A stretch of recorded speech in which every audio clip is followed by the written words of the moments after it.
Hello everyone. ఈరోజు మనం ఒక రంగోలీ డిజైన్ చూద్దాము. రంగోలీ డిజైన్ అంటే ఇక్కడ చుక్కలతో వేసింది కాదండి. ఓన్లీ హ్యాండ్‌తో వేసిన డిజైనే. ఈ ఫోటోలో చూపించిన విధంగా ఉంటుంది ఓవరాల్‌గా. నేను ఇక్కడ పేపర్ మీద వేసి చూపిస్తున్నాను. మీరు ఒకసారి స్క్రీన్ షాట్ చేసి పెట్టుకున్నారంటే ఇది సింపుల్‌గా వేసుకోవచ్చు. చాలా సింపుల్ డిజైన్ అండి ఇది. ఇక్కడ చూసారా, ఇది మట్టిలో వేసిన డిజైన్. లాస్ట్ ఇయర్ నేను న్యూ ఇయర్ రోజు వేశాను ఇది. చాలా బాగా వచ్చింది. ఇదేమో టెంపుల్‌లో వేసిన డిజైను. పెయింటింగ్‌తో వేశాను. ఇక్కడ red and green colour use చేశాను శారీ బ్లౌజ్కి.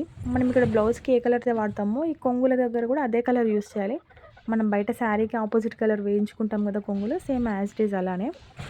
ఇక్కడ హ్యాండ్ దగ్గర మనం ఫ్లవర్ డిజైనే వేయాలని ఏం లేదండి. ఒక కుండను ఎత్తుకున్నట్టుగా కూడా వేసుకోవచ్చు, మన ఇష్టం. మన ఐడియాస్ని బట్టి వేరే వేరే మోడల్గా డిజైన్ చేసుకోవచ్చు. ఇదంతా ప్లెయిన్‌గా లేకుండా రౌండప్ చేసుకొని దాని చుట్టూ డిజైన్ వేసుకోవాలి. నేను ఇక్కడ టెంపుల్‌లో అయితే దీపాల మోడల్ వేశాను. దీపాలలా కాకుండా మీరు ఇంకా ఫ్లవర్స్ ఇంకేదైనా కూడా డిజైన్ చేసుకోవచ్చు. సింపుల్‌గా అయిపోతుంది ఇది. రంగోలీ కాంపిటీషన్‌లో కూడా వేయొచ్చు, కానీ చుక్కల ముగ్గులు అడిగితే మాత్రం వేయలేమండి. మనం వాకిట్లో అయితే ఈజీగా వేసుకోవచ్చు ఇది.